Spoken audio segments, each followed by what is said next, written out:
Let's get it cracking. Shout out to the little homie Westside Ribbit, homie Frog, and Nutbone 190. Thanks for this track. I appreciate y'all. This shit is banging. I love it. I'm knocking it all the time. Every chance I get, I'm banging this track they got right here.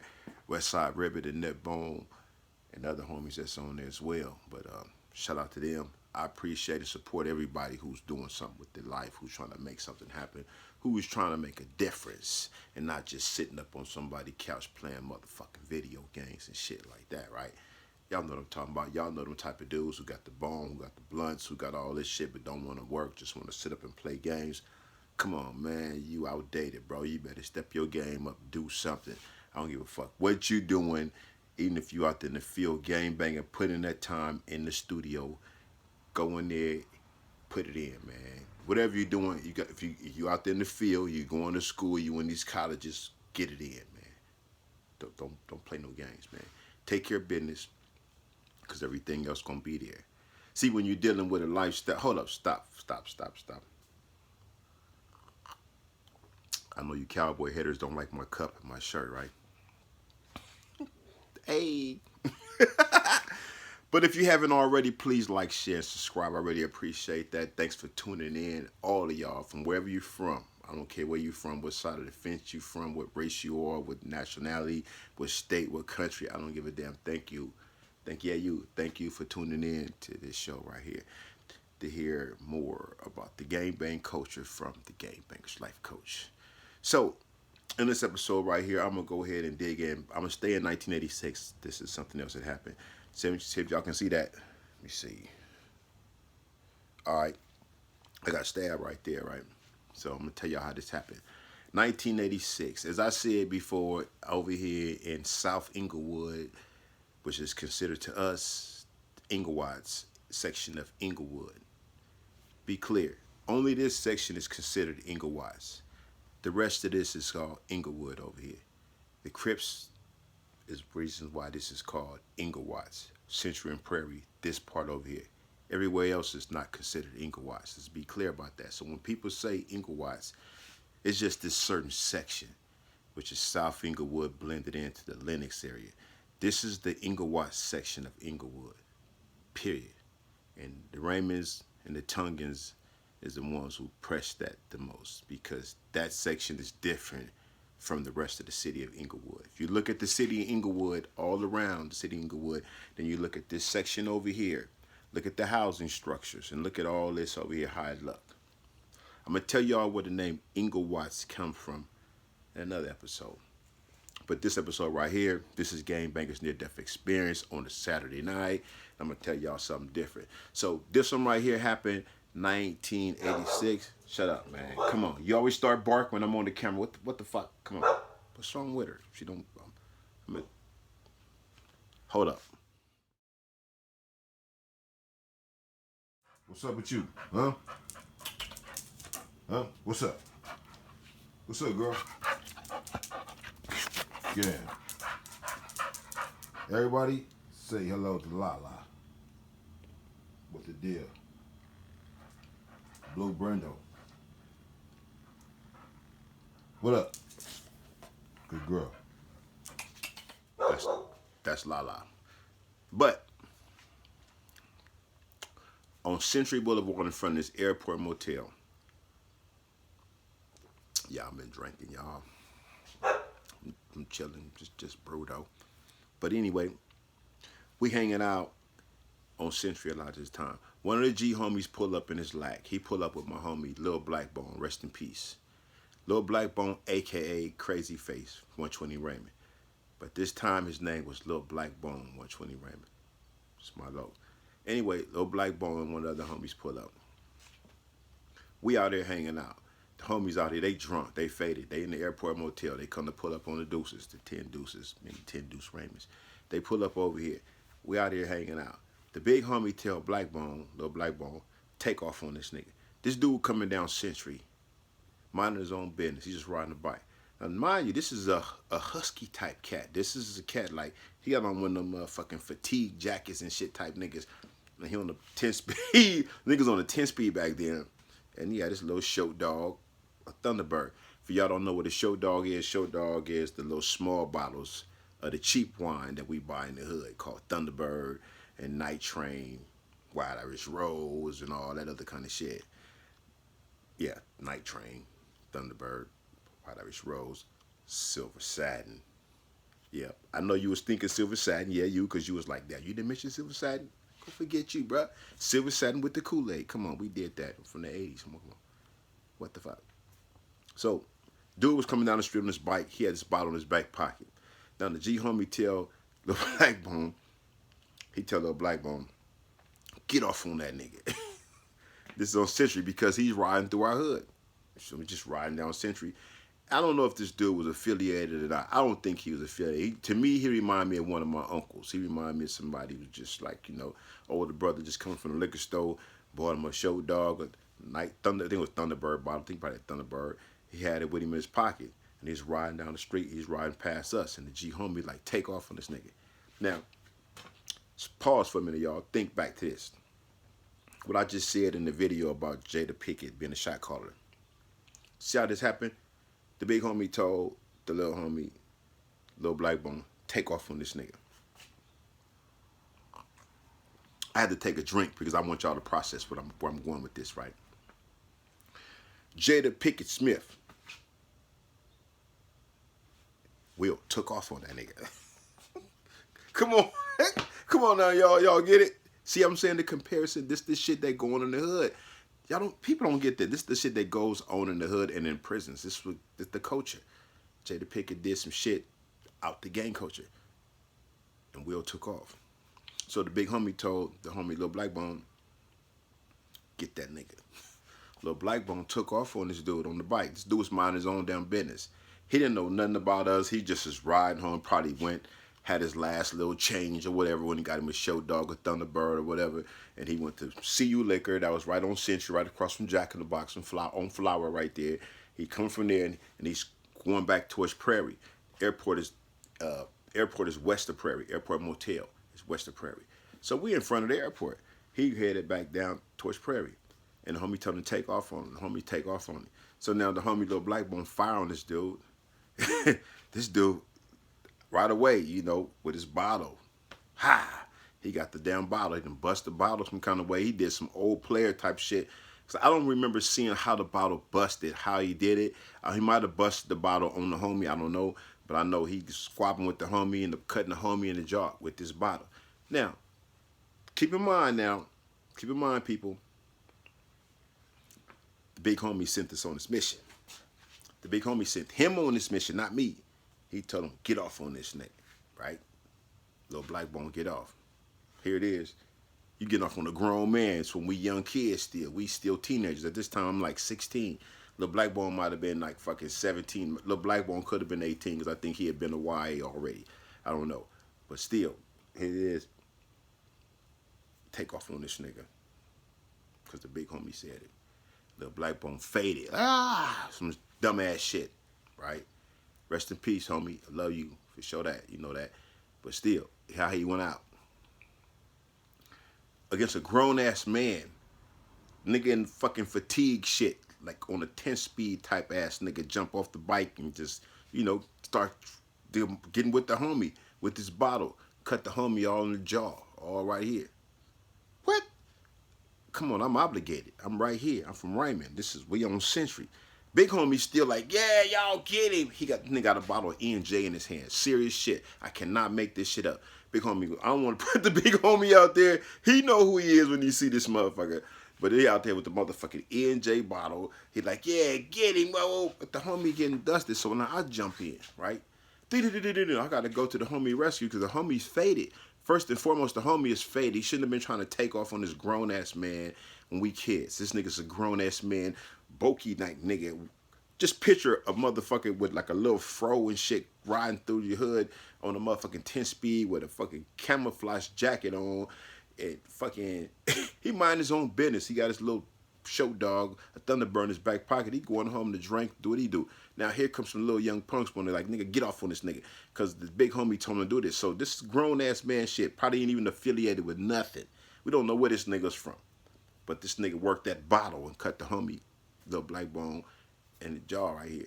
So now little black boy holding his jaw. Bam, here I come. Here come Crazo to the rescue. Ding, ding, ding, ding. I'm like, nigga, woo. The nigga cut me with the same bottle. That's this cut right here in my hand. I'm like, y'all gonna see this shit. I don't know. But nigga stabbed me up with the bottle right there on Century and Prairie, right there and there. So now I'm bleeding out. I went to the homie rescue. Big homie sent the little homie on the mission. Now you got two little homies that's bleeding out. I don't know what happened with the homie. He just was right there holding his jaw. They jumped in the homie car and took off, went somewhere else. I'm still right there. I'm bleeding out. Niggas ain't even caring. Crazo right here bleeding out. The homies come out the motel. Boom, the homies take me to the hospital. Rush me to the hospital. I go to get taken care of, right? They patched me up, cleared me up, stopped the bleeding and all this. I'm still here. That's another death experience right there because that nigga working that bottle.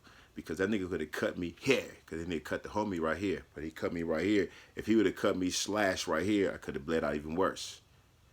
These are near-death experiences that gang members deal with.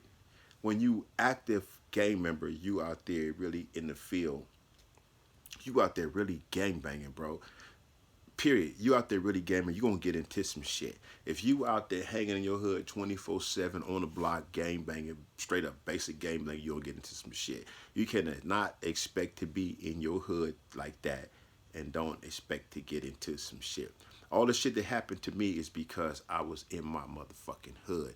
I was out there really gang banging. I wasn't one of these porch niggas who sell dope, who did not gang banging. A lot of niggas who sold dope never really did no serious gang banging. A lot of niggas sold dope, the dope money just kind of paved their way. But niggas like us was front lining. We was the niggas out there squeezing them triggers, busting back, busting on niggas to make them come back. We was them type of niggas than the niggas who just sold dope. You niggas didn't do that. That's a fact in every motherfucking hood to this day. Right now that's going on, you got niggas in your hood and a lot of you women think, oh, my man is a gang banger. Though that nigga's a nigga gang banger, but he was a gang member because he was never reactive. He was proactive when somebody attacked him, but I was active before niggas attacked. That was me. That was the lifestyle I lived. That's why I have so many of these near-death experiences, because that's the karma. Because the shit I've been involved in, the shit I did, shit just stay coming back on me. And you cannot be out there doing shit to others and don't expect others to do unto you. That makes sense? Come on, my nigga. I did this shit. I'm not one of these niggas who jump on YouTube and Facebook and Instagram and TikToks and all that shit and be talking some gang shit who didn't live it, bro. Straight up. I lived this shit, and I'm just saying because everybody has not lived this shit. And everybody has not lived it to the point to where I lived it, to where, you know, end up in prison with life and all this and been solid all the way around. But I'm going to pay homage first and foremost. First and foremost, I got to thank God because I'm still here, period. Because I'm still here to tell these stories to y'all, share this shit with y'all. And shout out to not just all the Crip niggas I done been involved in, even the Crip niggas who done harm to me. Even you niggas done hollered at me, shout out to you too, nigga. Even you blood niggas who done shot at me and did things to me, shout out to y'all too. I ain't tripping, bro. That's the lifestyle. That's casualties of the situation, of the lifestyle that we live. I don't hold no personal feelings because we was living that life. I did shit to you, you gonna do shit back to me. It's all good. If I see you, I don't know you. Just keep it like that. Let's have a brew. I don't even want to know who you are on that level. Your name Maurice, you introduce yourself to me as Maurice or Reese. Don't tell me your name is whoop-de-whoop dog from such and such hood. Because you might have done something to me now, and that's going to be hard for me to be like, okay, you nigga, you shot me. You the nigga try to get me. I don't want to know that shit. But nah, real shit though. Real shit though, y'all. It's the culture, it's the lifestyle. You got to accept this shit for what it is. It's not fair. It happens the way it happens. That's gangbanging. And if you were not up to this shit that you're going to encounter as a gang member, do not sign up for this shit, because everybody is not built for this, bro. And people want to be like, okay, just let them go ahead and do. No, that's the reason why the snitch count. That's the reason why the buster count is so high, because you try to make too many people that is be gang members that don't have it in them. Let these people be civilians, regular people. Be yourself, bro, because you ruin your life by trying to be something that you're not made to be, something that's not in you. You don't have that toughness in you to be a gang member, so stop trying, man. Come on. You ain't got to be that to be down, bro. You can be down, just be a fucking individual, my nigga. You ain't got to be, come on, my nigga. It ain't in you, bro. Just let the shit go. So, this is episode 10 of Game Bangers Near Death Experience. It's been a lot that's like, for me personally, just like the shit I done been through. I'm not even done telling these stories. And the more I tell these stories, the more I think like, damn, you really are blessed to still be here, because they wanted you. They could have had you. They tried to get you. God stopped that. Let's be clear on that. God stopped that.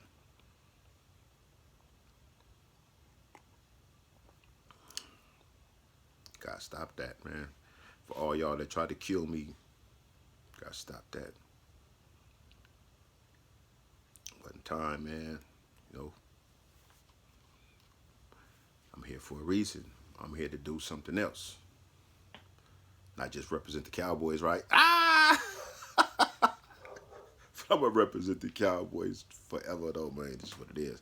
But no, I'm still here for a reason, man. And I celebrate it every day.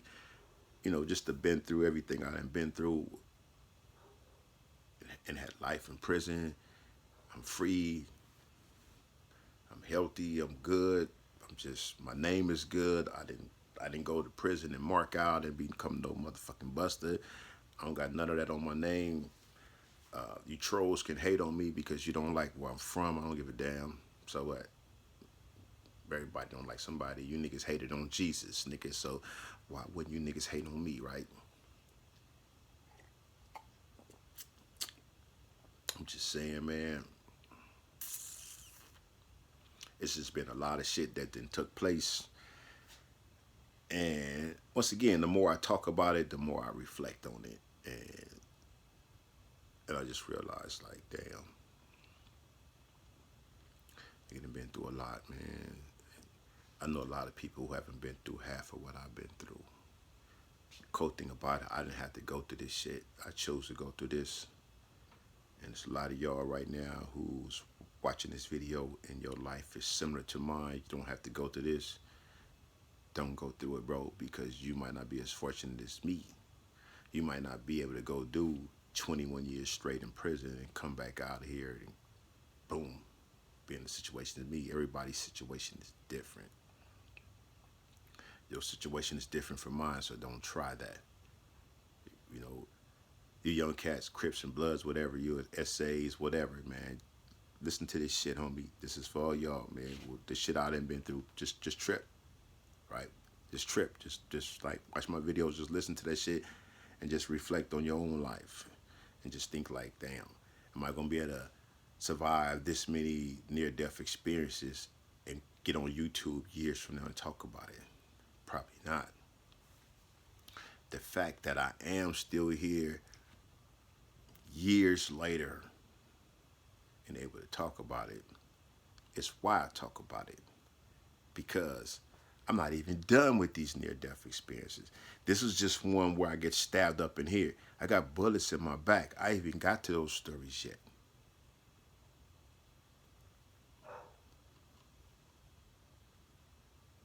I ain't even got to those stories yet, y'all. Just think.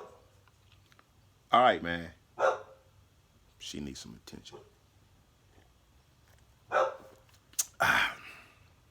Just think, man. Stop hating on me because of where I'm from. Stop hating on me because of my skin complexion. Get to know me before you judge me, bro. Wrong ending. Don't judge me like that. Know me first, right? People is too judgmental. We complain about other people being judgmental towards us, but at the same time, we judgmental towards ourselves and each other. Think about that shit. Think about that shit.